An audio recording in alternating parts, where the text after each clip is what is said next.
നമസ്കാരം. ഭാരതത്തിലെ ഏറ്റവും പ്രധാനപ്പെട്ട ഒരു ഭഗവതീ ക്ഷേത്രമാണ് ചോറ്റാനിക്കര ഭഗവതീ ക്ഷേത്രം. കേരളത്തിലെ എറണാകുളം ജില്ലയിൽ കണയന്നൂർ താലൂക്കിൽ ചോറ്റാനിക്കരയിലുള്ള പ്രസിദ്ധമായ ഒരു തീർത്ഥാടന കേന്ദ്രമാണ് ചോറ്റാനിക്കര ശ്രീ ഭഗവതീ ക്ഷേത്രം. നമ്മുടെ ഇന്നത്തെ ട്രെയിൻ യാത്ര ഈ മഹാക്ഷേത്രത്തിലെത്തി ഭഗവതിയുടെ സന്നിധിയിൽ നിന്നും ദർശനം മേടിക്കാനായിട്ടാണ്. ക്ഷേത്രത്തിലെ ദർശന രീതികൾ, ദർശന സമയങ്ങൾ, ട്രെയിൻ മാർഗം വരുമ്പോൾ എങ്ങനെ എത്തിച്ചേരാം, അങ്ങനെ തുടങ്ങിയ എല്ലാ കാര്യങ്ങളും ഉൾപ്പെടുത്തിക്കൊണ്ടുള്ള ഒരു ചെറിയ വിവരണമായിരിക്കും നമ്മുടെ ഇന്നത്തെ വീഡിയോ. ചോറ്റാനിക്കര അമ്മയുടെ ദർശനത്തിനായുള്ള ഈ യാത്രയിലേക്ക് നിങ്ങളെ എല്ലാവരെയും ഞാൻ മനസ്സ് നിറഞ്ഞ് സ്വാഗതം ചെയ്യുകയാണ്. വീഡിയോ കണ്ടുകൊണ്ടിരിക്കുന്ന എല്ലാവരും എനിക്കൊരു ചെറിയ ലൈക്ക് തന്ന് സഹായിക്കണേ.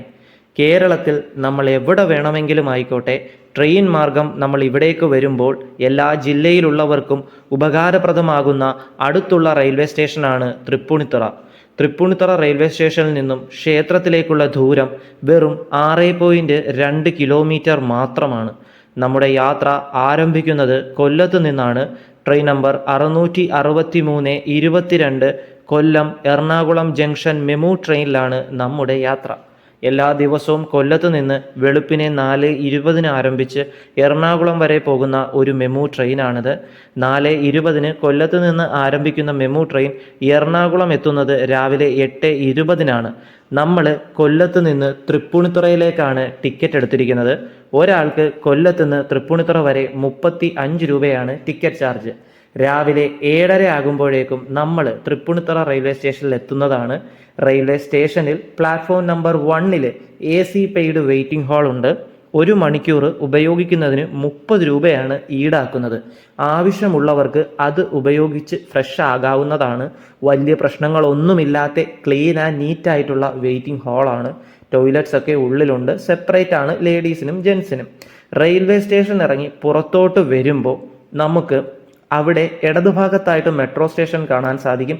വലതുഭാഗത്തായിട്ട് ഒരു ATM കൗണ്ടറും കാണാനായി സാധിക്കും. ആ ATM കൗണ്ടറിൻ്റെ തൊട്ട് ഓപ്പോസിറ്റ് സൈഡായിട്ടാണ് നമുക്കിവിടെ ക്ലോക്ക് റൂം ഉള്ളത്. ലഗേജ് അവിടെ വെക്കാൻ ആഗ്രഹമുള്ളവർക്ക് അങ്ങനെ ചെയ്യാം. നമ്മൾ അങ്ങനെ ചെയ്യുന്നില്ല, കാരണം നമ്മുടെ തിരിച്ചുള്ള ട്രെയിൻ യാത്ര എറണാകുളത്ത് നിന്നാണ്. മാത്രമല്ല ചോറ്റാനിക്കര ക്ഷേത്രത്തിൽ ക്ലോക്ക് റൂമും ഉണ്ട്. അങ്ങനെ റെയിൽവേ സ്റ്റേഷനിൽ നിന്ന് പുറത്തിറങ്ങി ഒരു 5 മിനിറ്റ് മാക്സിമം നടന്നാൽ ബസ് സ്റ്റോപ്പ് എത്തും. ഓട്ടോ പിടിച്ചു പോകാനാണെങ്കിൽ ബസ് സ്റ്റോപ്പ് വരെ 30 രൂപ, അതിൽ കൂടുതൽ എന്തായാലും ഇല്ല കേട്ടോ. ചോറ്റാനിക്കര ക്ഷേത്രത്തിൽ പോകാൻ നമുക്ക് എപ്പോഴും ബസ് കിട്ടും. നമ്മൾ രാവിലെ 7:50 ആയപ്പോൾ ബസ് കയറി. ഒരാൾക്ക് 13 രൂപയാണ് ബസ് ചാർജ്. ക്ഷേത്രം വരെ പ്രൈവറ്റ് ബസ്സാണ് കൂടുതലുള്ളത്. ഒരു 8:10 ആയപ്പോൾ നമ്മൾ ക്ഷേത്ര സന്നിധിയിലെത്തി. ക്ഷേത്ര സന്നിധിയിലെത്തിയാൽ മുൻപിലായി തന്നെ നമുക്ക് ചെരുപ്പ് കൗണ്ടർ കാണാൻ സാധിക്കും. അവിടെ തന്നെയാണ് നമ്മുടെ ബാഗും സൂക്ഷിക്കുന്നത്. കൂടാതെ ക്ഷേത്രത്തിനുള്ളിലായി ദേവസ്വം മുറികൾ വാടകയ്ക്കുണ്ട്. അതിനെപ്പറ്റി വീഡിയോയിൽ പറയാം. അല്ലാതെ തന്നെ ധാരാളം ലോഡ്ജ് പുറത്ത് ക്ഷേത്രത്തിനോടടുത്തായിട്ട് തന്നെ ഉണ്ട് കേട്ടോ. 800 മുതൽ 1500 വരെയാണ് റൂം വാടകയൊക്കെ വരുന്നത്. മുൻകൂട്ടി ഓൺലൈൻ ബുക്ക് ചെയ്യാതെ ഇവിടെ വന്ന് റൂം എടുക്കുന്നതായിരിക്കും നല്ലത്. കൂടുതലും ക്ഷേത്രത്തിനുള്ളിലുള്ള മുറികൾ വാടകയ്ക്ക് കൊടുക്കുന്നത് ഭജനം ഇരിക്കുന്നവർക്കാണ്. എന്തായാലും ക്ഷേത്രത്തിലെ നമ്പർ ഞാൻ വീഡിയോയിൽ ഉൾപ്പെടുത്താം. നിങ്ങൾക്കത് തീർച്ചയായും ഉപകാരപ്രദമാവുന്നതാണ്. ഇനി നമുക്ക് ക്ഷേത്രത്തെപ്പറ്റിയും ഇവിടുത്തെ ചൈതന്യത്തെപ്പറ്റിയും ഐതിഹ്യത്തെപ്പറ്റിയൊക്കെ കേൾക്കാം. ജഗദീശ്വരിയായ ആദിപരാശക്തിയാണ് ക്ഷേത്രത്തിലെ മുഖ്യ പ്രതിഷ്ഠ. ചോറ്റാനിക്കര അമ്മ എന്നറിയപ്പെടുന്ന ഭഗവതിയെ മഹാലക്ഷ്മി ഭാവത്തിൽ ഭഗവാൻ മഹാവിഷ്ണുവിനൊപ്പമാണ് പ്രതിഷ്ഠിച്ചിരിക്കുന്നത്. അതിനാൽ ലക്ഷ്മി നാരായണ സങ്കല്പത്തിന് ഇവിടെ പ്രത്യേകം പ്രാധാന്യം വരുന്നു. കൂടാതെ ഭദ്രകാളി ഭഗവതി സങ്കല്പത്തിലുള്ള മറ്റൊരു ക്ഷേത്രവും ഇവിടെയുണ്ട്.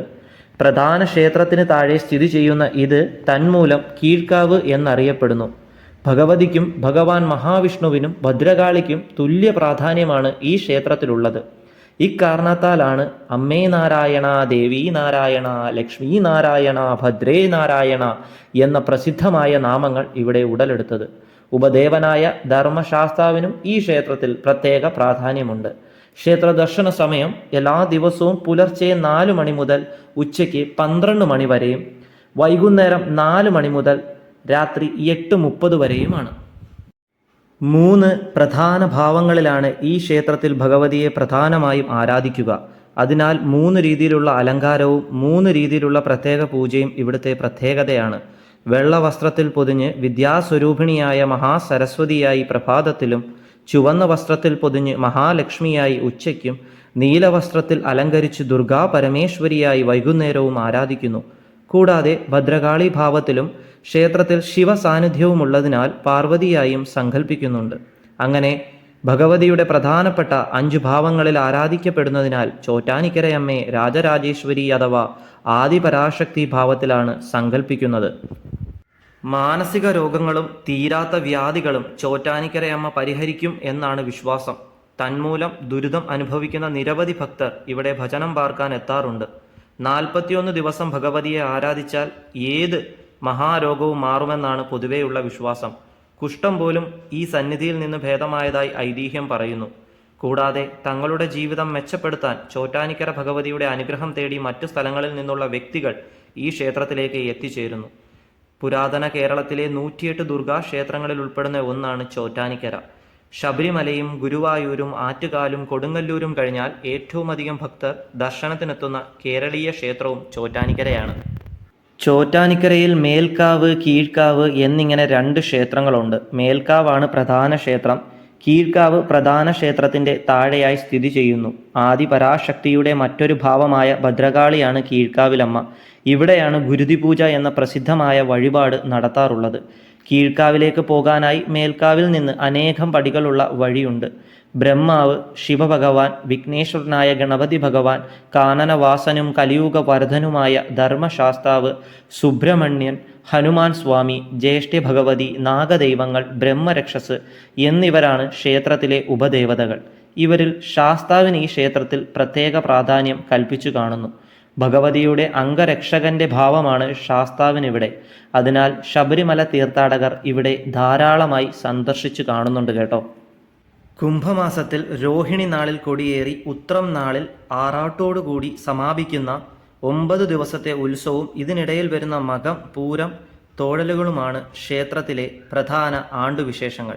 കൂടാതെ കന്നിമാസത്തിലെ നവരാത്രി, വിദ്യാരംഭം, വൃശ്ചിക മാസത്തിലെ തൃക്കാർത്തിക, ദീപാവലി, മഹാശിവരാത്രി എന്നിവയും ഇവിടെ വിശേഷ ദിവസങ്ങളാണ്. കൊച്ചിൻ ദേവസ്വം ബോർഡിൻ്റെ കീഴിലാണ് ഈ മഹാക്ഷേത്രം. നമ്മുടെ കീഴ്ക്കാവിൻ്റെ അടുത്തായിട്ട് തന്നെ മുറികൾ ദിവസവാടകയ്ക്ക് കൊടുക്കുന്ന ഒരു ശ്രീകൃഷ്ണാലയ ഭജന മഠമാണ് കേട്ടോ ഇത്. ഇവിടുത്തെ നമ്പർ ഉൾപ്പെടെ ഞാൻ നിങ്ങൾക്ക് ഇന്നത്തെ ഒരു വീഡിയോയിൽ ഉൾപ്പെടുത്താം. വാടകയൊക്കെ എത്രയാണെന്ന് നിങ്ങൾക്ക് ഈ ഒരു നമ്പറിൽ കോൺടാക്റ്റ് ചെയ്യുമ്പോൾ മനസ്സിലാക്കാനായി സാധിക്കും കേട്ടോ. ഇതാണ് നമ്മുടെ കീഴ്ക്കാവ്. കീഴ്ക്കാവിൻ്റെ വളരെ അടുത്തായിട്ട് അമ്മയുടെ സന്നിധിയുടെ തൊട്ടടുത്തെന്ന് തന്നെ നമുക്ക് പറയാം. ഭദ്രകാളി ഭഗവതിയുടെ തൊട്ടടുത്തായിട്ട് കേട്ടോ. അപ്പോൾ ഇത് നിങ്ങൾക്ക് ഉപകാരപ്രദമാവുന്നെങ്കിൽ ആവട്ടെ എന്ന് കരുതിയിട്ടാണ് ഞാൻ കോൺടാക്ട് നമ്പറൊക്കെ എടുത്തത്. നിങ്ങൾ വിളിച്ച് തിരക്കുക. ഇത് നമ്മുടെ ചോറ്റാനിക്കര അമ്മയുടെ പ്രസാദമാണ്. 120 രൂപയാണ് കേട്ടോ. സ്പെഷ്യൽ നെയ്പായസ പ്രസാദം ഞാൻ മേടിച്ചിട്ടുണ്ട്. 120 രൂപയാണ് ഒരെണ്ണം ഇതിന് വില വരുന്നത്. ഭഗവതി ദർശനമൊക്കെ നന്നായിട്ട് തന്നെ തന്നു കേട്ടോ. നല്ല ദർശനമായിരുന്നു. 2 വട്ടം ഭഗവതിയുടെ സന്നിധി കയറി ദർശനം കിട്ടാനുള്ള ഭാഗ്യം കിട്ടി. അതുപോലെ തന്നെ ഇത് ചോറ്റാനിക്കര ഇവിടുത്തെ ദേവസ്വത്തിൻ്റെ നമ്പറാണ്. എന്തെങ്കിലും കാര്യങ്ങൾ നിങ്ങൾക്ക് ഏതെങ്കിലും രീതിയിൽ അറിയാനുണ്ടെങ്കിൽ വിളിച്ച് തിരക്കുക. ഇവിടെ ചോറൂണ് കാര്യങ്ങളൊക്കെ ഉണ്ട്. നമ്മുടെ ഗുരുവായൂർ പോലെ ചോറ്റാനിക്കര അമ്മയുടെ സന്നിധിയിലും ചോറൂണ് കാര്യങ്ങളൊക്കെ നടക്കുന്നുണ്ട്. നല്ലൊരു കാഴ്ചയായിരുന്നു. അതും കാണാനുള്ളൊരു ഭാഗ്യം കിട്ടി.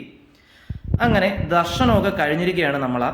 തിരിച്ചുള്ള യാത്രയ്ക്ക് മുമ്പ് നമുക്ക് എന്തെങ്കിലും ആഹാരം കഴിക്കണം. സമയം രാവിലെ 10:25 ഇത് ക്ഷേത്രത്തിൻ്റെ അടുത്തായിട്ടുള്ള ഒരു ഹോട്ടലാണ്, ഗണേഷ ഭവൻ. പ്യുവർ വെജാണ്. ധാരാളം ഹോട്ടലൊക്കെ ഉണ്ട്. ഞാൻ തൽക്കാലം ഇവിടെ ഫുഡ് കഴിക്കാനായിട്ട് കയറി. 3 ഇഡലിയും പിന്നെ ചട്നി സാമ്പാറൊക്കെയാണ്. പിന്നെ ഒരു ലൈറ്റ് കട്ടൻ ചായയും. ലൈറ്റായിട്ട് മാത്രമാണ് ആഹാരം കഴിക്കുന്നത്. എല്ലാം കൂടെ ഒരു 60 രൂപ ആയിട്ടുണ്ട് കേട്ടോ. നമ്മൾ രാവിലെ വന്നപ്പോൾ ബസ് ഇറങ്ങിയ അതേ സ്ഥലത്ത് നിന്ന് മുന്നിലോട്ട് നടക്കണം. പുറകിലോട്ട് നടക്കുമ്പോൾ ക്ഷേത്രസന്നിധിയാണ്. അത് മനസ്സിലാക്കാനാണ് മുന്നിലോട്ട് നടക്കുവാനായി പറഞ്ഞത്. ഒരു 5 മിനിറ്റ് നടന്നാൽ നമുക്ക് അവിടെ ഒരു ബസ് സ്റ്റോപ്പ് കാണാൻ സാധിക്കും. അവിടുന്ന് എപ്പോഴും തൃപ്പൂണിത്തുറ, എറണാകുളം ഭാഗത്തേക്കൊക്കെ ബസ് കിട്ടും. നമ്മൾ യാത്രാസമയം ലാഭിക്കാനും ബ്ലോക്കിൽ അധികം നേരം കിടക്കാതിരിക്കാനും പെട്ടെന്ന് എറണാകുളം റെയിൽവേ സ്റ്റേഷനിൽ എത്താൻ വേണ്ടി ബസ് ഇപ്പോൾ കയറി പോകാനായിട്ട് പോകുന്നത് വടക്കേക്കോട്ട മെട്രോ സ്റ്റേഷനിലേക്കാണ് കേട്ടോ. 10:51 നമ്മൾ ബസ് കയറി. 11:25 ആയപ്പോൾ വടക്കേക്കോട്ട മെട്രോ സ്റ്റേഷനിൽ നമ്മൾ എത്തി കേട്ടോ. 15 രൂപയാണ് ഒരാൾക്ക് ബസ് ചാർജ് വരുന്നത്. ബസ് നിർത്തി തൊട്ടടുത്ത് തന്നെയാണ് നമ്മുടെ മെട്രോ സ്റ്റേഷൻ. ഇനി മെട്രോ സ്റ്റേഷൻ കയറി ആദ്യം നമുക്ക് ടിക്കറ്റ് എടുക്കണം. അതിന് നമുക്ക് നേരെ ടിക്കറ്റ് കൗണ്ടറിൽ പോയി ടിക്കറ്റ് എടുക്കണം. 30 രൂപയാണ് ഒരാൾക്ക് വടക്കേക്കോട്ടയിൽ നിന്നും എറണാകുളം മെട്രോ സ്റ്റേഷൻ വരെ ടിക്കറ്റ് ചാർജ് വരുന്നത്. ടിക്കറ്റ് എടുക്കുമ്പോൾ അത് എപ്പോഴും സൂക്ഷിച്ചു വെക്കണം. കാരണം നമ്മൾ ഈ ടിക്കറ്റ് എടുത്തിട്ട് അതിലുള്ള QR കോഡ് സ്കാൻ ചെയ്ത് ഉള്ളിലോട്ട് കയറുന്നത് പോലെ, അതായത് ട്രെയിൻ വരുന്ന പ്ലാറ്റ്ഫോമിലോട്ട് കയറുന്നത് പോലെ നമ്മൾ എറണാകുളം മെട്രോ സ്റ്റേഷനിൽ എത്തുമ്പോൾ ഈ QR കോഡ് തന്നെ സ്കാൻ ചെയ്താലേ നമുക്ക് പുറത്തോട്ട് ഇറങ്ങി പോകാനും പറ്റത്തുള്ളൂ. അതുകൊണ്ട് അതെപ്പോഴും കയ്യിൽ ആ ഒരു ടിക്കറ്റ് സൂക്ഷിച്ച് വെച്ചിരിക്കണം. അത് മറന്നു പോകരുത്. അതിന് വേണ്ടിയിട്ടാണ് എടുത്തു പറഞ്ഞത് കേട്ടോ. അങ്ങനെ നമ്മൾ ടിക്കറ്റ് ഒക്കെ എടുത്ത് പ്ലാറ്റ്ഫോം നമ്പർ 1 പോകേണ്ടത്. അതായത് ആലുവ ഭാഗത്തോട്ട് പോകുന്ന മെട്രോയ്ക്ക് വേണം നമ്മൾ പോകാൻ. അതിൽ കയറി വേണം നമുക്ക് എറണാകുളം സൗത്ത് റെയിൽവേ സ്റ്റേഷൻ എത്താൻ. അങ്ങനെ ഒരു 11:35 ആയപ്പോൾ നമ്മുടെ മെട്രോ ട്രെയിൻ വന്നു. 11:50 ആയപ്പോൾ നമ്മൾ എറണാകുളം സൗത്ത് മെട്രോ സ്റ്റേഷനിലെത്തി. നല്ലൊരു യാത്രാ അനുഭവമാണ് കേട്ടോ നമ്മുടെ ഈ മെട്രോ ട്രെയിനിലെ ഒരു യാത്ര. ഇനി നമ്മൾ പുറത്തേക്ക് ഇറങ്ങുമ്പോൾ നമ്മൾ വടക്കേക്കോട്ട സ്റ്റേഷനിൽ നിന്ന് നമ്മുടെ ടിക്കറ്റ് വെച്ച് സ്കാൻ ചെയ്തതുപോലെ ആ QR കോഡ് വെച്ച് ഇവിടെ സ്കാൻ ചെയ്യണം. അപ്പോൾ നമുക്ക് പുറത്തേക്ക് ഇറങ്ങാം. മെട്രോ സ്റ്റേഷൻ ഇറങ്ങി പുറത്ത് വരുമ്പോൾ തൊട്ടടുത്തായിട്ട് തന്നെയാണ് നമ്മുടെ എറണാകുളം സൗത്ത് റെയിൽവേ സ്റ്റേഷൻ അഥവാ എറണാകുളം ജംഗ്ഷൻ റെയിൽവേ സ്റ്റേഷൻ. ഇപ്പോൾ സമയം ഉച്ചയ്ക്ക് 12 മണിയായി. ഇവിടെ അടുത്തായിട്ട് തന്നെ ധാരാളം ഹോട്ടൽസ് ഉണ്ട്, റെയിൽവേ സ്റ്റേഷനിലും ഉണ്ട്. അവിടെ നിന്ന് ഫുഡൊക്കെ കഴിച്ചിട്ട് നമുക്ക് കൊല്ലത്തേക്കുള്ള ട്രെയിൻ യാത്ര ട്രെയിൻ നമ്പർ 163-61 വേളാങ്കണ്ണി എക്സ്പ്രസ്സിലാണ് തിരിച്ചുള്ള മടക്ക യാത്ര. ഈ ട്രെയിൻ എറണാകുളത്ത് നിന്ന് തിങ്കൾ ശനി ദിവസങ്ങളിൽ മാത്രമായി സർവീസ് നടത്തുന്ന ട്രെയിനാണ്. വേളാങ്കണ്ണി പോകുന്ന ട്രെയിനാണ്. ഉച്ചയ്ക്ക് 1 മണിക്കാണ് ഈ ട്രെയിൻ ആരംഭിക്കുന്നത്. എറണാകുളത്ത് നിന്ന് എടുക്കുന്ന ട്രെയിൻ ആയതുകൊണ്ട് ഉച്ചഭക്ഷണം കഴിച്ച് നേരത്തെ ടിക്കറ്റ് എടുത്ത് വന്ന് ജനറൽ കയറി സീറ്റ് കിട്ടും. വലിയ തിരക്കൊന്നുമില്ല. ഒരാൾക്ക് 70 രൂപയാണ് ജനറലിന് ടിക്കറ്റ് ചാർജ്. എറണാകുളത്ത് നിന്ന് എവിടം വരെ? കൊല്ലം വരെ.